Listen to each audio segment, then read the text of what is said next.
Rugby League is back. Drum roll, please. You're a true Warriors fan. I have no recollection of that hot take. We don't all have to agree. It's good to be back. It's just a really boring thing. Oh, partner. Start winning some games. I think there'll be a lot of changes to the team. I've got them making the 8 for mine. Let's go.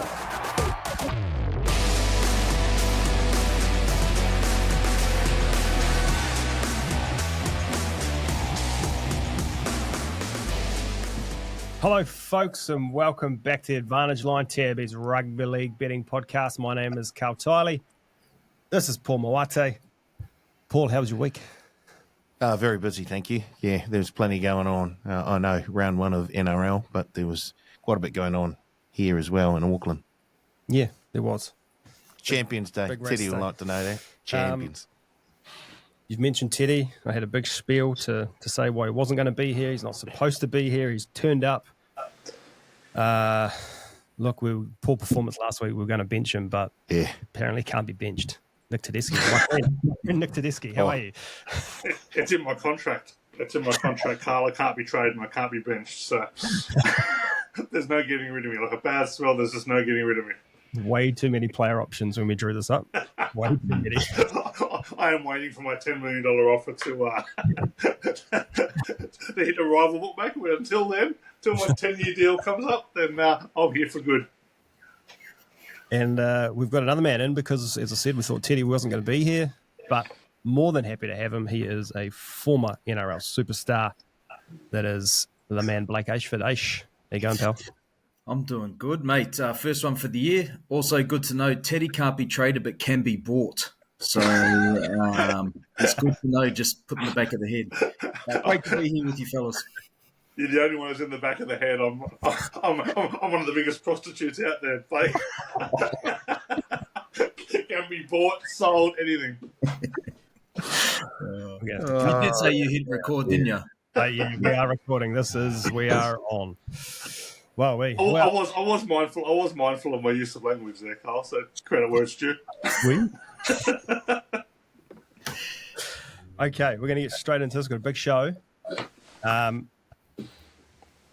Run sheet was sent around. We've got some good stuff. We're going to start with each week a new segment called The Good, The Bad, The Ugly. Instead of going through each game, reviewing everything like we did last year, we're just going to go quick around the room. I want something good. I want something bad. I want something ugly from the weekend that has been, or the round that's been.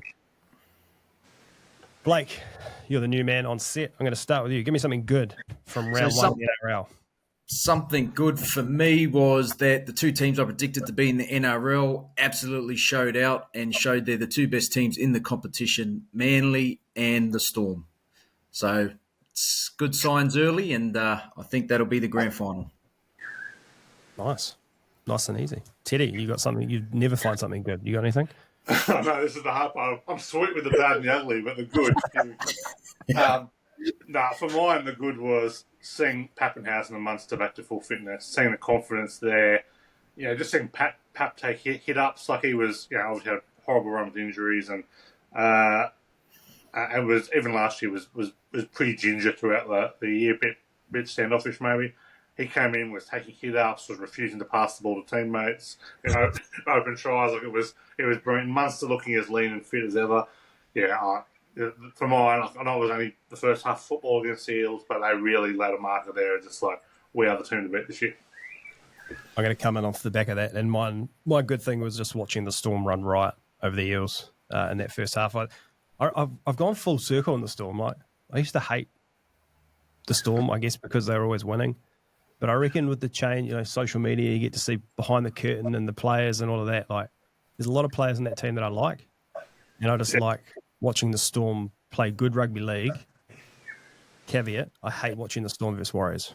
And I'll give it, I don't know if you've got it in New Zealand yet, but a doco just came out in Australia on Stan, behind the scenes around Craig Bellamy, 2-hour documentary. If you don't love the Storm before then, you will love it afterwards. It was, I will say, probably the most insightful Australian sports documentary I've ever seen. Like, they're with him at 5 a.m. on his way to the gym. They're with him at night, team selection, like the lot. It is fantastic. And the absolute highlight for me is Craig Bellamy has never had an email address. Craig Bellamy has never received or sent an email.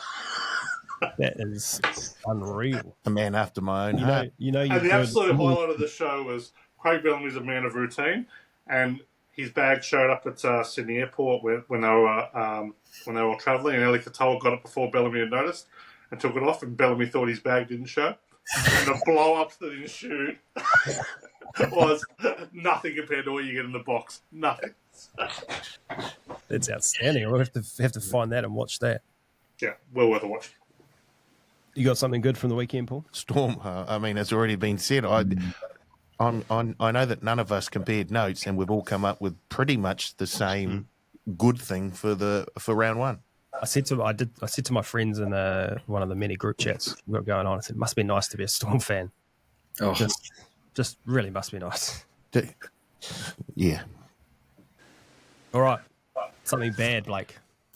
obviously, well, you take this two ways. Probably the game, the Tigers and the Knights. How the Tigers missed 42 tackles plus, or almost 50 tackles, and almost won that game. You put that also down to the Knights bombing about 6 tries, Bradman Best not passing to his winger. I mean, that was just bad. It could even be in the ugly section, but I've got something better for that. Yeah, look, I wanted to be all in on the Tigers this year, and I was so happy the way they started. There's still a bit of buzz around, but it was just bad, I suppose, after working on defense and then missing so many tackles round one against the Knights team and losing in that fashion. So it was just a bad game in general. I think both teams may struggle when they verse the big dogs. They get some reinforcements this weekend. Blake will be a bit happier. They do. Teddy, what do you got? Well, you're going to hear this a lot in the bad, and we're going to go to the bunker. But how Dominic Young was allowed to have that try score. Don't get me wrong, I backed Dominic Young last try score, so it suited me down to the ground. How Chris Butler decided he'd got the ball down before his backside wasn't sitting out.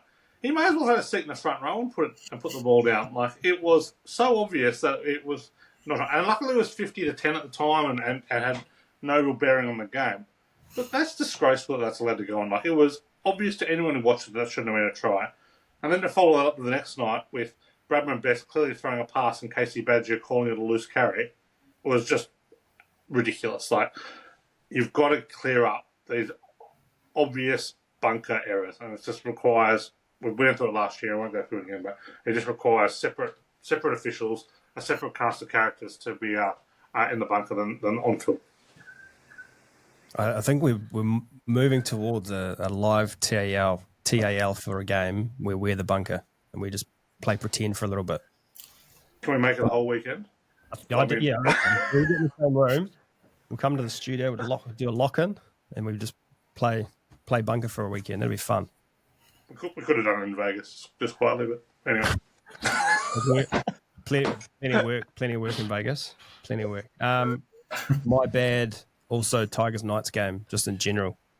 I said last week I don't want anything to do with anything watching the Knights this year. Last year, they bore me. I don't like watching them. I started watching this game, and it was just tough. It was tough. Often found my time scrolling Instagram Reels while watching this game. Not good. Not good. Cool. The Cowboys. They were poor across the field. Defensively, they were terrible around the ruck, out wide. When Lehigh Hopewadi, one of the shortest players on the field, can out-jump and regather a high ball, you have to question the Cowboys' attitude. I don't know. Has he lost the changing room already? Has he ever had it? I don't know. That was just a poor. They picked up a couple of tries in a junk time. That should have been a 1-0. They lost a whole lot of point scoring in the off-season. I think we discussed that a few episodes back when Valentine Holmes and Kyle Felt left. There's even Chad Townsend. They don't have any. I just don't know where they're going to get their points from this season. And if they're not going to tackle, they missed a whole bunch of just one-on-one tackles. If they're not going to tackle, they're in big trouble this season. And yeah, there might be a change, I think.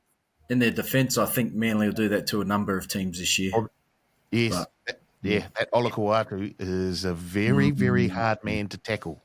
He did pull the trigger, though, this week, Peyton, in terms of he's dropped Jeremiah Nanai, who was maybe their next best try scorer option, and deservedly so. His quote-unquote efforts in defence were abhorrent, so he's finally being held to account. So don't know if it's going to help their attack, but it might help their attitude. But it's a damn shame we can't bet on first coach sacked anymore like we used to be able to, because I'll take the shorts on Peyton because he's gone.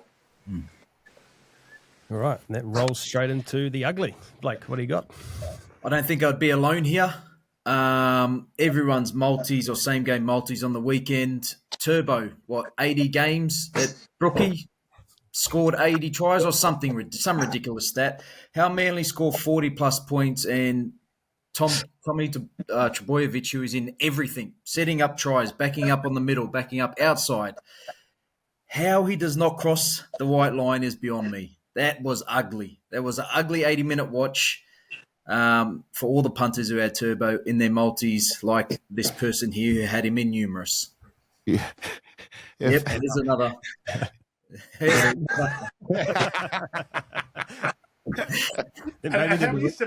wasn't like they were just going to one side of the field either, and he wasn't there. Like, I think they had eight different try scorers, 7 different try scorers, and he wasn't there. It's like when Ethan Bullimore's crossing over and Turbo's not, I'm just like, oh my gosh. And it almost happened. It almost happened in the Storm game too, when Warbrick luckily got an intercept and scored, because he would have been the other one. So only one situation was ugly this week. That was that for me. Yeah, that's tough. Maybe the bookies had it right at $1.80. $1.80. Teddy, you're ugly. I'm going to go to the game you all specifically, but you're ugly for the weekend. I'll take both. Yeah, we've got a nice cutout for our shorts during the weekend. You're not going to often get this from a winning team, but watching Bradman Best pass at football was one of the most painful exercises I've seen in a bad game from a guy who was on a winning team who did throw a pass that did lead to the winning try. He could not hit his outside man for it's going to be a long season for Greg Marshall. I don't know what Bradman Best has been doing in the off season. He must have thrown 10 passes that either went over his head, behind him, hit the ground, didn't find his man. And then when Bradman Best could have scored the last try, could have walked over at the end. He's throwing a flick pass to Marshall, and Marshall almost stood out. So, yeah, I'm going to go Bradman Best passing as the ugly for well. I'm going to go the Knights giving Dylan Brown $13 million. This is going to get ugly for the Eels. I think the Eels are cooked. This is going to be the end of them. Moses will be next, followed by any other good player they have, which I'm not sure they do. I think Eels fans need to prepare themselves for a 2012-13 like run coming up. How good. I would rather see the Eels do bad than the Bulldogs do well. And it's just very exciting. Very exciting. This is why he's so good at the bad and the ugly. What do you got, Paul? My ugly is the Knight spending $1 billion on Dylan, on Brown. Just in general. Yeah. Don't like it. No. It's going to end up worse for the Knights than it is for the Eels. Yes, I think so too. Yeah. And this has got nothing to do with what happens next year or the year after. There's been one 10-year deal in the history of football that's worked out well. That would Daly Cherov and say, look at Tom Malolo now.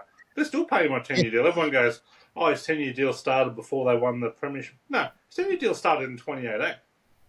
This was after they made the grand final. This was after they won the premiership. Like, it's a lot of money. The guys, an average forward these days. And this is absolutely no off Tom. Well done for him for taking the money, but I just don't know what the Knights are thinking here. Because they're going to lose Fletcher Sharp over it for more. Either that or Callum Ponga's going to rugby union. Yeah, exactly. I do like that Sharp. He's a good boy. $2.6 million per year and 2 players for the Eels, for the Knights. That's a lot of cap space. I don't hate that in theory, because you look at like teams like the Storm, who are very much built on paying 3 or 4 players a lot of money. but they've also got a super coach in there to kind of get the rest out of them. I'm fairly sure that the Knights might be a bit delusional as to who their coach is and how good an operator is. Yeah. What's your take on this, being a former player? That's a lot of money, man. Would you have taken the money? Would you have taken the money?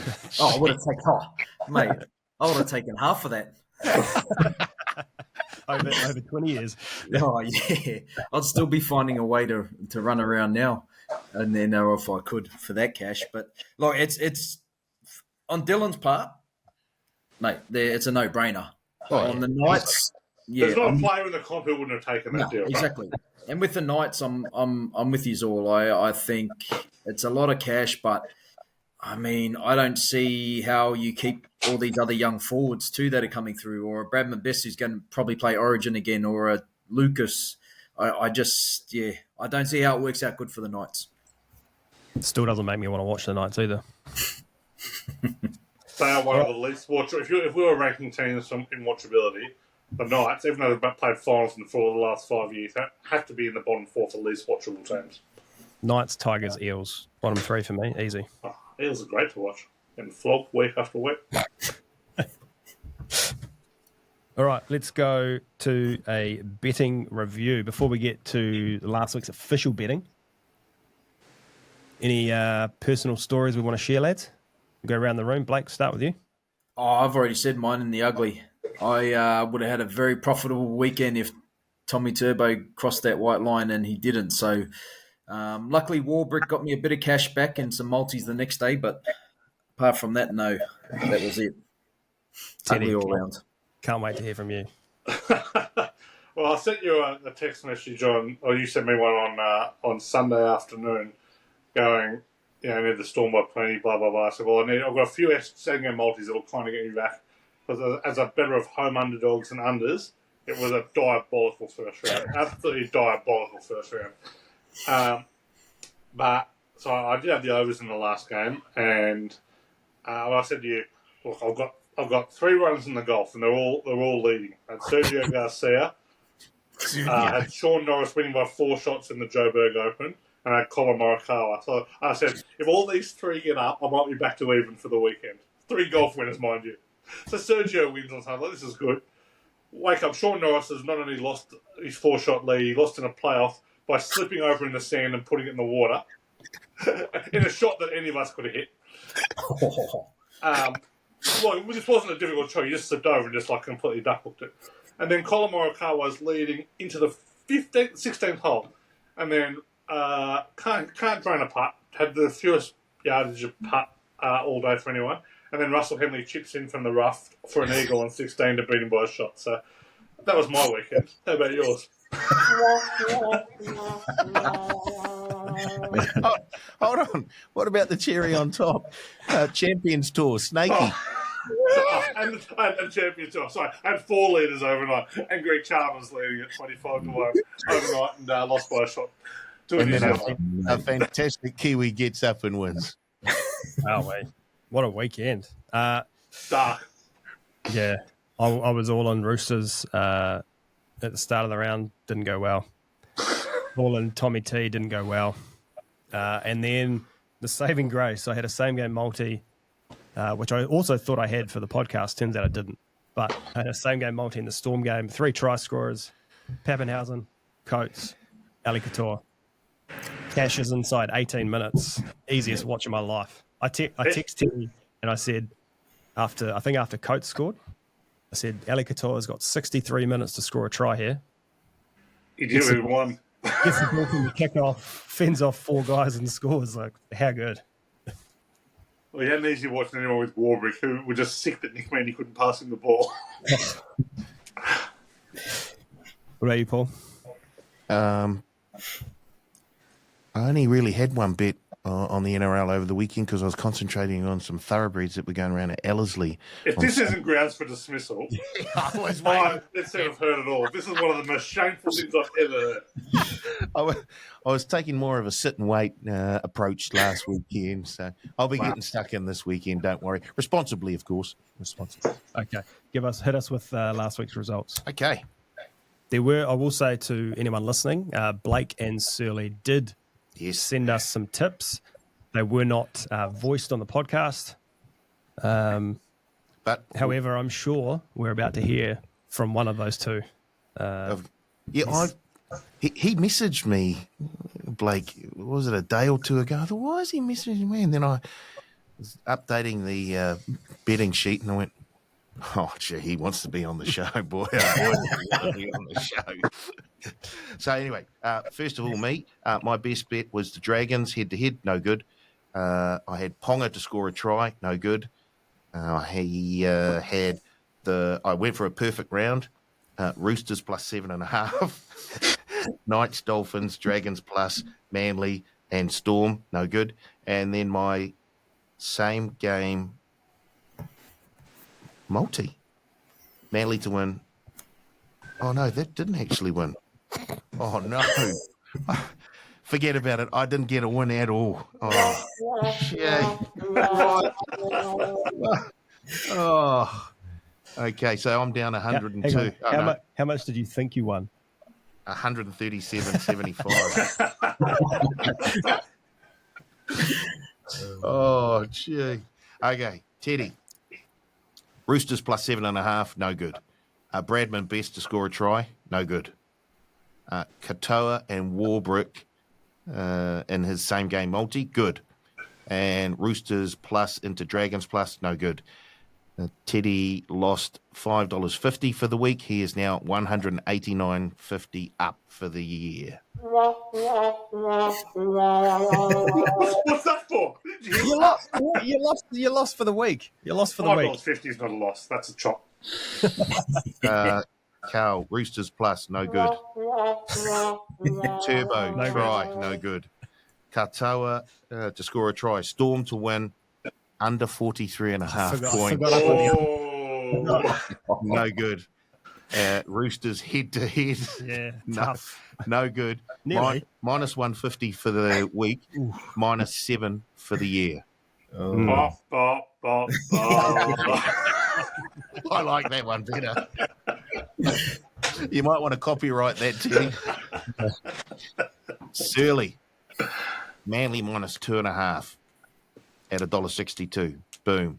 Turbo to score a try. His same game multi. Storm to win. Grant to score a try. Katoa to score a try. That came out at 682. Oh.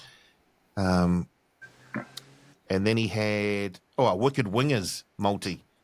Arthurs, Saab, Coates, all to score a try at 634. Oh. He was up 360 for the week, and because that was his first week, he's up 360 for the year.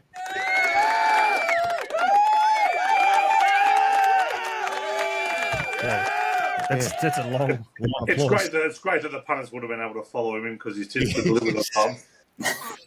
We'll just give him a little buffer because, he's going to go missing at some point this year. And Blake Ayshford, Manly, Bulldogs, Broncos all win. That's his best bet at 315. Harry Grant to score a try. That was his best try scorer at 245.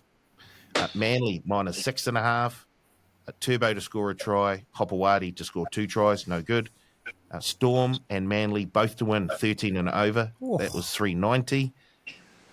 He is $352.50 up for the week and also for the year. That's huge. music for that. On fire. Yeah, Wow. good week. So collectively, we're up for the week. Go the advantage on it. All right, let's move into the grid this week. I have a protest. I would like to lodge a protest.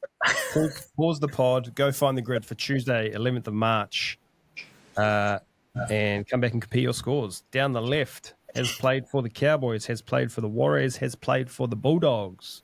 Across the top, kicked a field goal, has played 200-plus games, lost a grand final. Quick question before we kick this off. Blake, did you ever kick a field goal? No, not in first grade. What about lower grades? Lower grades, I think I may have kicked one. Or actually, no, I wouldn't have. I attempted. Sorry. Unsuccessful. Right, it's even better. I just actually saw the highlights of 2010 Tigers Roosters Blake scored a try. Very nice one too. I sent it to him on Instagram the And other day. then the Roosters, Very tough game. tough. My memory of that game is how good a game Simon Dwyer had that game. He was massive. Folded Jared Hargraves. He would have been put up for murder these days with the hit he did. But play on back then. It was a scrum. It doesn't feel that long ago. When you put it like that, it feels like a lifetime ago. All right, Teddy, give us your top row. All right, Cowboy kicked a field goal. Aaron Payne, 4.51. Played 200 plus games. Cowboy Matthew Scott, 3.83. And Cowboy lost the grand final. Orange Boy Mitchell Sargent, 0.89. Wizard. Jeepers. Wow. Blake. Kicked the field goal. Cowboy Robert Louis, the old Tiger, 2.14. Played 200 games. Willie Mason, 3.97. And lost the grand final. The man that got fended, 2005, Rod Jensen, 0.79. Wizard. Nice. Yeah, good. I'll go next. Yeah, you go next. I also had Robert Louis, 2.14. I took an absolute stab with that, and I had a look afterwards. He only kicked one field goal in his career. Kyle Felt, 3.88. And Paul Rauhihi was at 0.97. Dejan Arce, Brain, 1.67. Wee. Michael Luck, Wizard, 2.06. John Bateman, 100. That's bullshit. I'm calling bullshit. You can't swear on this. Oh, sorry. Well, I don't know if it had updated for his Cowboys game on the weekend. Yes. If you remember last year, it didn't update. It took a few weeks. He played for the Raiders in that grand final loss when Joey Leilua should have passed the ball, and there was a 7 tackle set as well. We'll give you 99 points. Yeah, you are right, but you're wrong. That's a good protest. That's a fair protest. It is. I can see a lot of little icons on your grid there, Paul. Yes, I know. I was Hard very, done very by. disappointed. So you could have had the W this week if that was allowed. In fact, I want Teddy Let's to not go. go too far. I want Teddy to go to the grid people and just check with them and see just exactly how much. I'm messaging as we speak. Thank you very much. I thought I was a chance of winning this week, and then Teddy turned up. So, Teddy, your middle row, please.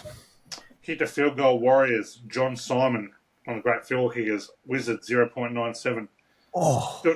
200 plus games. Warriors. Michael Luck. Unicorn 1.94. And lost the grand final. Warriors. This is one of my favourite little tidbits of the year. Bill Tupou. Wizard 0.66. But I love that Bill and Will Tupou both played at the same time. So Bill and Will. Thank you, Bill. Blake, yours. Yep, this was like you, Carl, with Louis. I took an absolute stab. One of my faves, Gene Namu, kicked the field goal, 0.31. Wizard. Brilliant. I thought it would be too early. Yeah, I thought it was number 2, and I thought this is 95, not 98 onwards. Yeah. Anyway, moving along, 200 games, Ben Matalino, 3.15, and lost the grand final. Brain, 0.87, John Carlaw. Michael Witt, Brain, 2.03. The Beast, Manu Vetuve, 2.95. And lost the grand final, Francis Smelly, Wizard, 0.72. PJ Marsh, one of my favourite players, 2.57. Joe Nullival, Brain, 2.20. John Carlaw, Brain, 0.87. And the bottom row, Teddy. Kicked a field goal. Bulldog. Brain, 1.08. Craig Pollinouter, maybe my favourite ever player. 200 plus games. Bulldog, Luke Patton, Brain, 2.33. And one of my least favourite players, lost the grand final, Bulldogs, Corey Hughes, 1.40. Lost more than a grand final for us as well.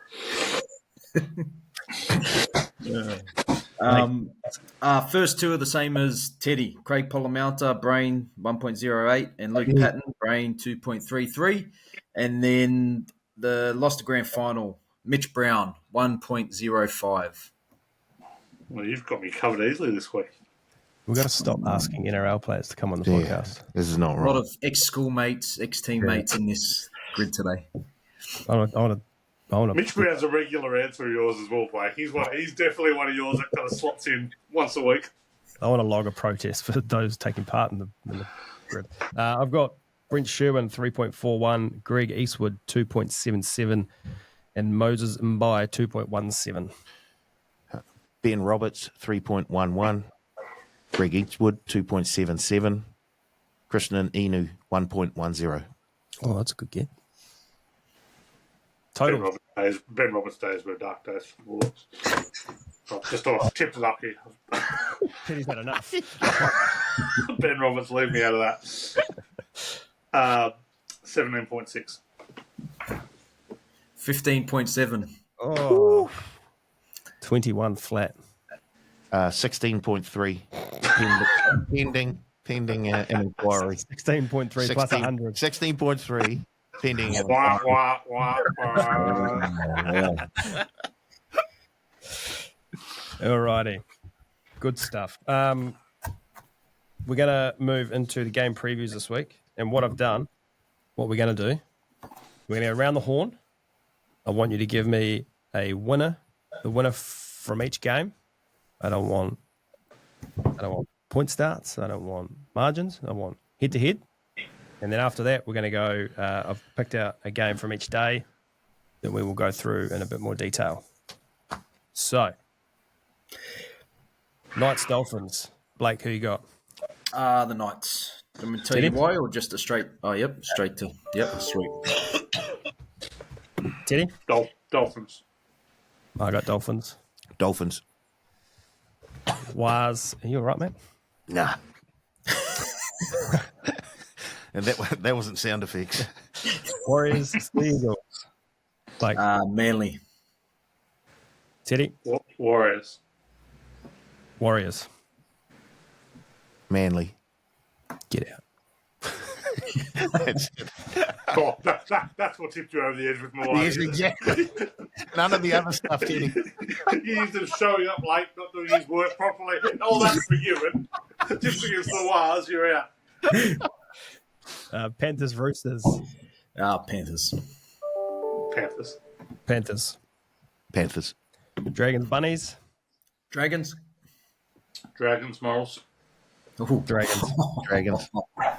Can't win now. Just actually, while we say that, remember last week how we were all on the Roosters and I said to the punters, maybe get on the Broncos 13 plus? I hope they listen. Well, you should have said 30 plus. Yeah. Cowboys, Sharks. Sharkies. Cowboys. Wow. Sharks. Sharks. I know what Teddy's doing here. I know what he's doing. No, because he's used this stat quite a few times, actually. Raiders, Broncos. Broncos. Yeah, Broncos. Bronx. Okay. Broncos. I just want to get my tip in before I get kicked out of the studio. Eels, Tigers. Tigers, hopefully. Eels. Honestly, couldn't care less, but I'll take the Tigers. Tigers. And Dogs, Titans. Dogs. Dogs. Oh. Dogs, but I want to say Titans. Dogs. All right. Why are we just tipping head to heads and we're not talking lines anymore? Is that what's happening? No, we're about to do that now, mate. Okay, good. Exciting. If you had to read the run sheet, you would have known. I wasn't sent the run sheet. You were I wasn't expected to be here. So I've got a game for each day that I've pulled out as the best viewing of the day, and that's made by me. So I don't really care what any of you guys think. Obviously Thursday night we've only got one game. Knights $1.55, Dolphins $2.45. The Knights 3-1 all time. The Dolphins won 36-20 last year. Teddy, I was going to go into some stats because you weren't supposed to be here, but I will throw to you for some stats for this game, please. Yeah, the line's pretty pretty big on this one. The Dolphins are usually fast starters, covered 6 of the last 8 rounds 1 to 4 games, but I'm pretty happy to forgive them for last week, considering all the dramas that went on with, Cyclone Alpha and stuff like that. So happy to ignore that one. They're 16 and 12 against the spread at night, 20 and 15 against the spread as an underdog. The Knights, not a bad spot for them. They're 21 and 10 against the spread when they're under $2 in betting, so they tend to play well as a favourite. 12 and 7 against the spread as a home favourite, covered their last 4, but they've covered just 4 of their last 11 off scoring 10 or fewer. Big unders play here as well. Under 7.7% when interstate team plays round 1 to 4. Last 4 years, Knights 11 and 2 under in their first month the last 4 years as well. So 5 and 1 under at home. So I like the under a lot, and I think the plus 4.5 is way too big, particularly with Mark Nichols back, Nick Arena back. I think they'll be a bit more settled this week. Blake, you said you like the Knights in this one? Yeah, look, I think last week, obviously being round 1, like Paulie said, he had a sit last week, and just watch the teams go. I just think I'm going to forgive the Knights for that performance in round 1. Like they created enough opportunities during that game to win by 30. Obviously, they didn't ice them. I think that they're going to be better for that run, and look at the video come out. And I just think I love their forward pack in this team. Like you've got Frizzell back at 13, and it just frees up those 2 young back rowers. Jacob against Daniel Saifidi, I think will be a big matchup as well. We'll see some fireworks early. So, look, I think the Knights' first game at home for the year, I think they get the job done. I don't think it's by a lot of points. It could even come down to a field goal or a conversion, but I think the Knights get the job done. I'm with the Dolphins more out of hope and the fact that I don't like the Knights, and I think just they've got the better team. As you said, Teddy, the fast starters in the past. Nothing else, honestly, that's tipping me towards the Dolphins here. You, Paul? I like the Dolphins.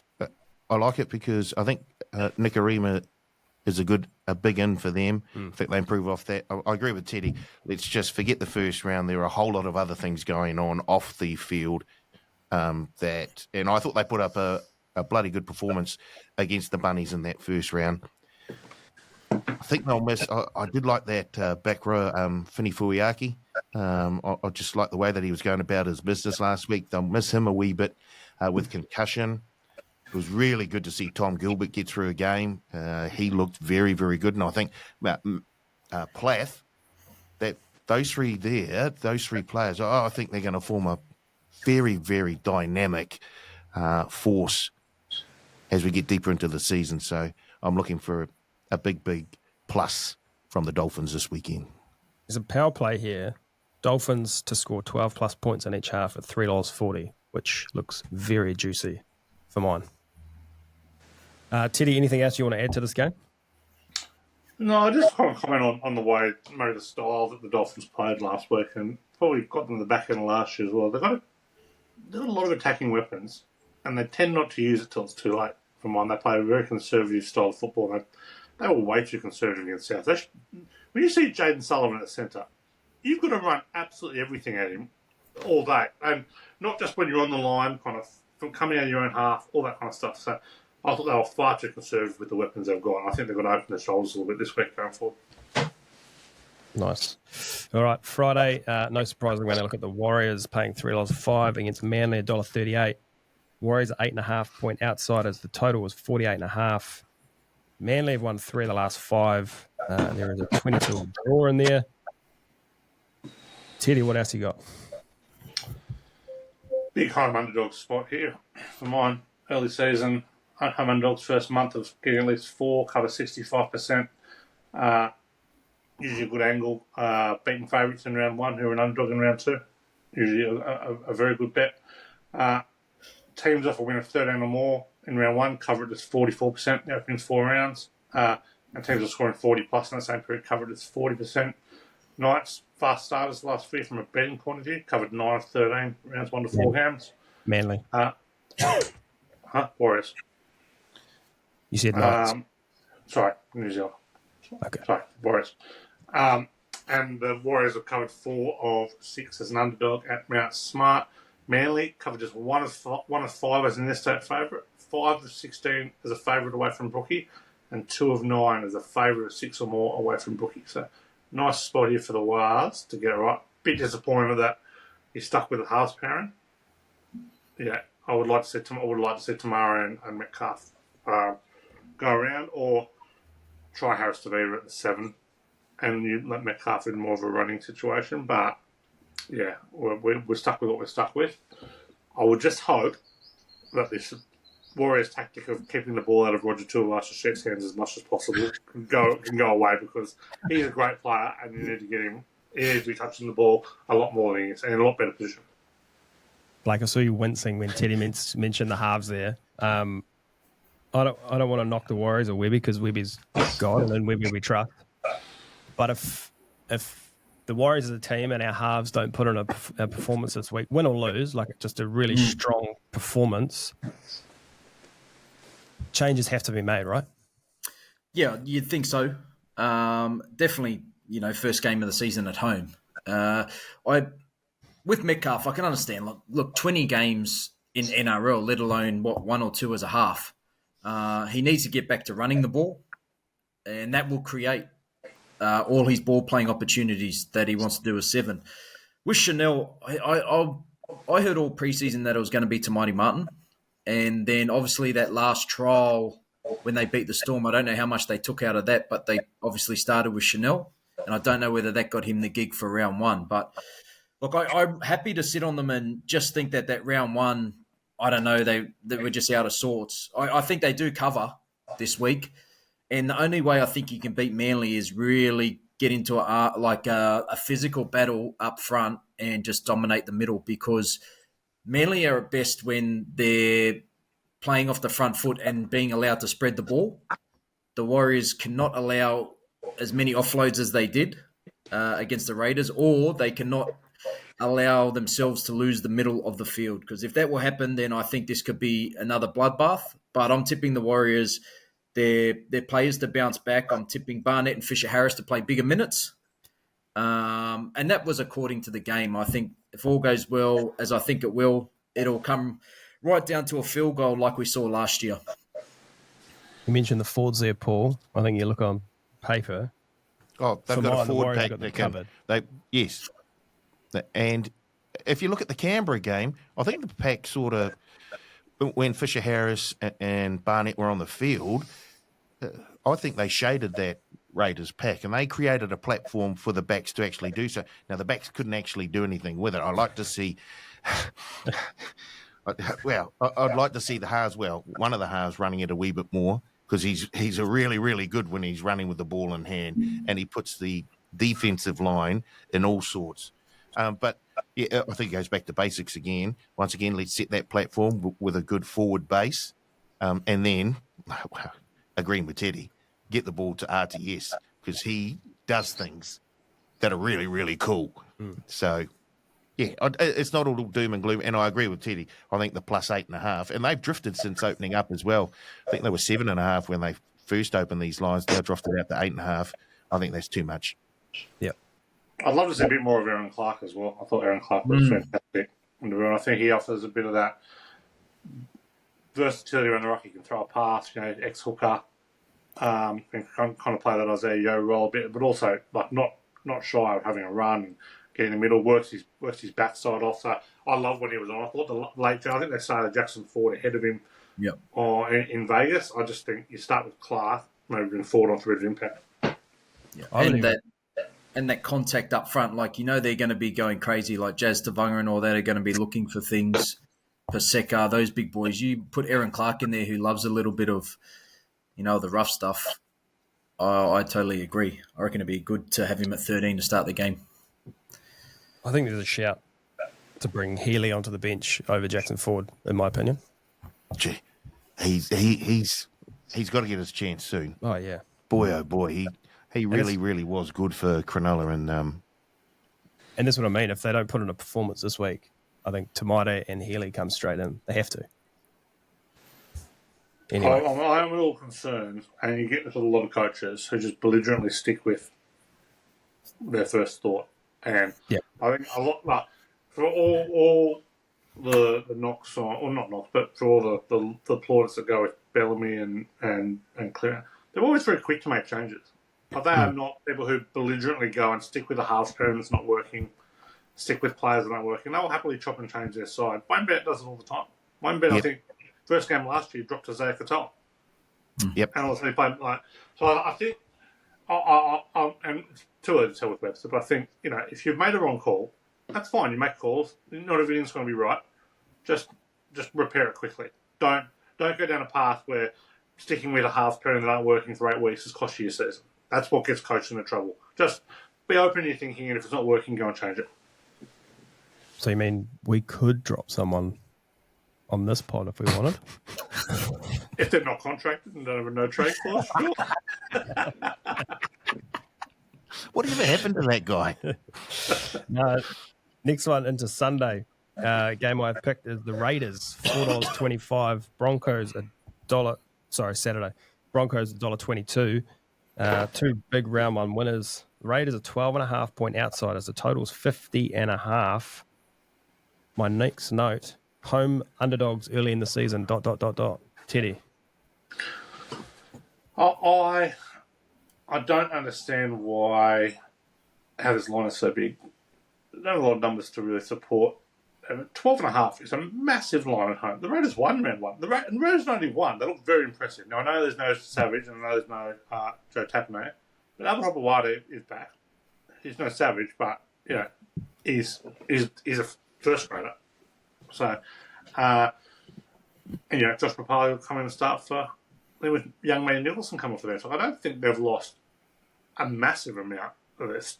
The Broncos won one game. Yeah, they're impressive. I took more out of the Chooks being rubbish than the Broncos being particularly good. Now, I know I'm low on the Broncos. I'm probably lower on the Broncos than anyone on the face of the earth. And that's fine. But the Raiders have won 3 of the last 4 at Canberra Stadium against the Broncos. They've won 4 of the last 7. Big home underdogs. Not going to repeat that one. Teams are scoring 40+ round 1 to 4, usually a lay. Yeah, I want to probably repeat this for maybe the next 40 games. If Malcolm Maguire gets a 40-game winning streak, I might stop this. But Malcolm Maguire is 48 and 87 in his last 7 years as a club coach. So let's not forget that. I know there was a lot of Tigers time there. That's the 3 years straight after a premiership as well with South. So there's a lot of time in there. So yeah, I'm again might be the only one not convinced that Malcolm Maguire's going to be a good club coach, but I'm reasonably confident he's not going to get a job done at the Broncos. So I'll be on the Raiders for the plus here. Teddy's found a new Trent Barrett. Yeah. FYI, sitting next to Michael Maguire. What's worse, hiring Trent Barrett or being the coach who hires him as an assistant? I don't know. Blake, you said you're taking the Broncos head-to-head. Do you think it's going to be a big head-to-head margin, or are you sticking tight like Teddy? I think it could be a big margin. I disagree with Teddy in the sense that, like Tapine, I think that's a massive loss when you're if you're playing a lot of other teams, not really, but you're coming up against Payne Haas and Paddy Carrigan. Oh, I mean, and you've got those two halves staying fit. If this team does stay fit, now it's a big ask because you've got two halves that are well over 30. I think sky's the limit for this team.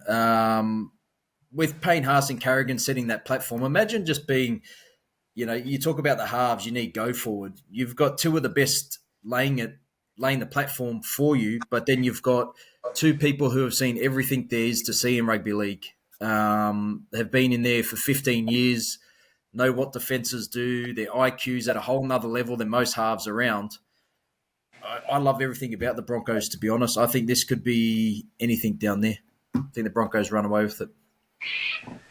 Cool. Didn't Ben Hunt look really, really happy playing football again? I just looked back to last season with the Dragons, and he just seemed to he didn't seem a happy guy. He didn't want to be there. It's easy being happy when you're putting 50 on the opposition, but he looked really, really happy playing there. But look out when Ezra Mam comes back. He'll be slotting into the number 9 jersey. He won't come back at all. He'll be back. He might be at the Eels. Yeah. Oh, gee. They need a half. I really enjoyed what the Broncos did last weekend. And as Blake said, Tapine's a big out for the Raiders. But just down there in Canberra, I just think the line's just a wee bit too big. Will the Will the Raiders win? No, I don't think so. But I think they can cover the line. Just on that, if the Broncos do go, how long's Mam out for? 6 weeks? 8.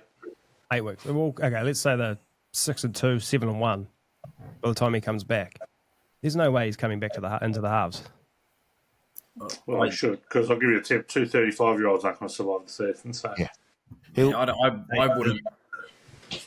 He'll get a run in Queensland Cup, and then he'll be back in. The wonders of modern medicine. the Broncos did not have the depth not to play man. Correct. I don't know. I wouldn't chuck him straight back in there if you've got those two controlling it. You could probably play around with it, but I reckon the two dummy halves, like if you look at most teams, you've got players that go into positions and do a job. Like Corey Pakes and Billy Walters will do a job for you. They'll tackle, they'll fight, and then you've got the two halves creating. I wouldn't rush into putting Ezra Mam back in if they go close to 6-1 or 7-1, whatever it is.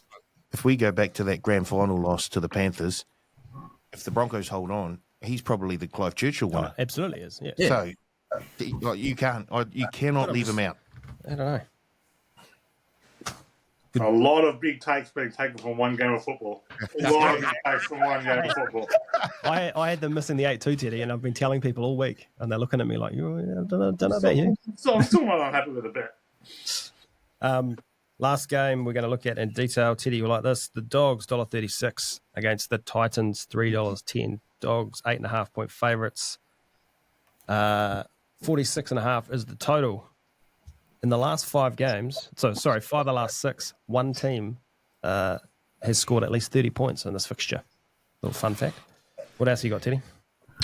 Yeah, well, wouldn't be rushing into the Bulldogs minus 8.5, that's for sure. They no Carraz, Crichton hurt. Serraldo continues to play Jamin Salmon for reasons that I'll never understand. Fun fact, we scored nearly all our points when he was off the field. And then at the beginning and end, when he was on the field, let the points in. So, was it a direct correlation? Maybe. We'll leave that one for viewers. But the Bulldogs have an awful record at Belmore. Covered just one of their last 5. And if I'd gone back further, it was one of their last, I would say, 10. They very rarely cover that. They failed to cover their last 3 when favoured by 8 or more. The Titans, terrible travellers, but covered 16 of 26 when an underdog of 8 or more. Get Tino back. I like the Brimson-Campbell halves as a starting point for the year. They've got a very good pack. I would rather be on the plus than the minus. I think the Dogs win, but I would rather be taking the plus 8.5. From a total point of view, this looks like a very good unders game. Yeah, again, interstate travelling team. The under is 10-3 in the Bulldogs. Rounds 1 to 4 games the last 4 years, so they tend to play tight early on. 12-5 in the Bulldogs, off scoring 28 plus as well. So big push the under in this game is probably the best bet of the match. Okay, Blake, where's your head at? Yes, exactly what Teddy said. I'm on the Titans plus. I just want to see how this Titan team works out. Like I love the lineup, how they've got it, even for Feeder on the bench. Whether he stays there or starts, that's another thing. But this backline is fast, man. They are very, very quick. So if they get an opportunity, I think they'll ice them pretty quick. I just think the Bulldogs are too tough. They're too tough of a team. You got Curran back in the lineup. Tupanua last week was outstanding.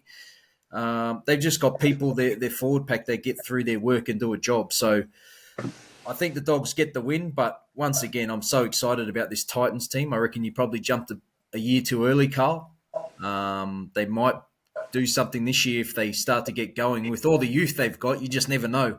But interested to see how Campbell-Gillard goes and that back line. So the plus 8.5, I believe, for me. I am on the record saying that they might score 1,000 points this year, but they also might let in 2,000. So I'm all for the Titans this year. Like, I think that's going to be very exciting. Things will happen. Watch. Yeah. And I agree. I'm on the plus too. I think obviously the foreign injury is probably a blessing in disguise to start the season. That's an amazing stat that Teddy read out, the record of the Bulldogs at Belmore. Their spiritual home. And they beat the Titans 32-0 at Belmore. It's not so much that they don't play well there. It's just the market overrates the value of Belmore. So the Bulldogs are always way shorter than they should be. Well, for one, in this game, the Bulldogs are 4.5, 5.5 point favourites. Well, that's where the line should be. And then I would still have a bet, but I would struggle to have a bet. But 8.5 makes it a bit more, tempting for the Titans. And like Blake said, like, they've got speed to burn. The Bulldogs' weakness is their back line. Like, you're going to have Khan Pereira against Blake Wilson. And, like, Phil Sami up against Marcelo Montoya. Big advantages for the Titans on both of those as they get the ball. But if Khan Pereira and Blake Wilson raced over 100 metres, I'm not sure Blake Wilson will get to the 40-metre mark by the time Khan Pereira finished. That's no knock on Blake Wilson. I love Blake Wilson. Khan Pereira is lightning, and Blake Wilson is one of the slowest wingers in the comp. So that's a big mismatch. How far do you reckon you'd get against Khan Pereira over 100? I would struggle to get to the 10-metre mark. No, you'd get to the 10, surely. Surely you'd get to the 10. I'll tell you what, that would be, I would love, this is something that the advantage I should look at setting up, a store gift-like situation between, Khan Pereira against someone like me, but also like throw a greyhound in there. Throw an old fella in there. Just get a lot happening. Throw a rugby union player in there. Well, we've got a rugby league player right here. Yeah, we could do this against Blake. I reckon. I wouldn't get to the 20 before Blake got to the 100. Yeah, I reckon I'd cover Blake over 30. We make it a handicap race. So Teddy starts with 25 metres to go. Blake's on the 100 metres. Are we going to bet on it? Yeah. We can. I will say this: once upon a time in Australia, when before corporate bookmakers existed, and when you had to actually put a ticket in a machine to get a bet on, I reckon I was the fastest person in Australia over 6 metres and getting the ticket in the machine straight away. I don't know how that form holds up in a 100-metre sprint, but you never know. I know last year we talked about doing the kicking goals thing, which we still need to do. Yes. I think we set this up. A race between Blake, myself, you. Teddy, we've got to find a way to get you over here to do this. Well, we'll do it the weekend we do the bunker, the in-house bunker. Oh, maybe it'd be a good weekend. You could do that. Do a lot of things. Goal kicking. Yeah. Bronco. Bronco. Yeah. Just get Tom Eisenhuth over as well. All right, fellas, let's get to some betting for the week. $150. Best bet of the week, best try scorer, a same game multi, and anything else. Blake, you've been the man to kickstart everything this week, so I'll stick with you. What's your? Give us everything. Okay, so just to clarify, with the best bets, I can multi that up. You can do whatever you want, man. It's your best sweet. No worries. So this week I've got the Dragons, the Sharks, and the Broncos all head to head, $2.45. My try scorer this week is Jesse Arthurs, $1.53. Same game multi, Britton Nikora and the Sharks game. Nikora to score a try, the Sharks to win, and Jesse Ramey and Cole Idor combined for one try, $6.19. And $25 on anything else will be on all the favourites getting up this week, $12.49. Perfect round. Wow, Teddy, where are you going? Well, you've already asked me this. I was wondering why you'd asked me this to send it through, and it'll make a lot of sense now if I wouldn't show up. I've got to call them out. I've got them in the sheet already. Parramatta plus 3.5. Best bet of the week. Anytime try scorer, Alessiana Khan Pereira at $2. Same game multi, Brian To'o, Casey McLean, Paul Alamotti tries at $4.72. And any other, I'm going to go big home underdogs. Multi, Wars plus 8.5, Cows plus 8.5, Canberra plus 12.5 at $6.96. Ooh.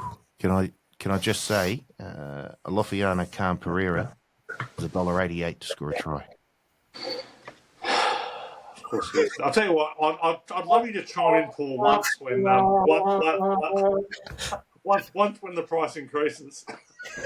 I've known that one once. I've got Sealy's here. Oh, Yeah. Miracles do happen. from a plane coming back from Hawaii. His best bet, Panthers 13 plus into the Dogs head-to-head. His try scorer, Alamote. His same-game multi, RTS, Turbo, and Hamole anytime. And, man, he's picking a lot of wingers here. And then anything else, he's got another wicked wingers, RTS, To'o, and Montoya.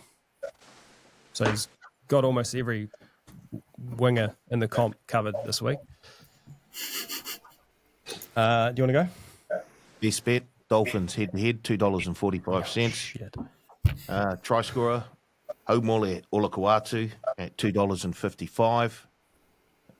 Same game multi, Tigers to win, Buller to score a try, Galvin to score a try, $11.26. That's my Hello Blake same game multi. And I've taken one of the round 2 specials. I'm gone try bingo. I really enjoy it. Yes. Maybe you can explain it to us a bit longer. I've gone jerseys 1 to 7 to score a try across the Friday night games. It's paying $4.25. All right, I'll bring us home. My best bet also the Dolphins, $2.45. Try scorer RTS, $1.96. Same game multi. Titans plus 8.5. Khan Pereira to score. Marcelo Montoya to score at $5.75. I cannot believe how much Marcelo Montoya content this podcast is dishing out. Hey, I tipped him into a try last week. He was about the only one I got. And anything else, I've also taken a special. Lowest scoring game. Eels v Tigers, paying $10.50. Picking a day game for lowest scoring game. Did you watch the football that those two teams produced last week? I don't.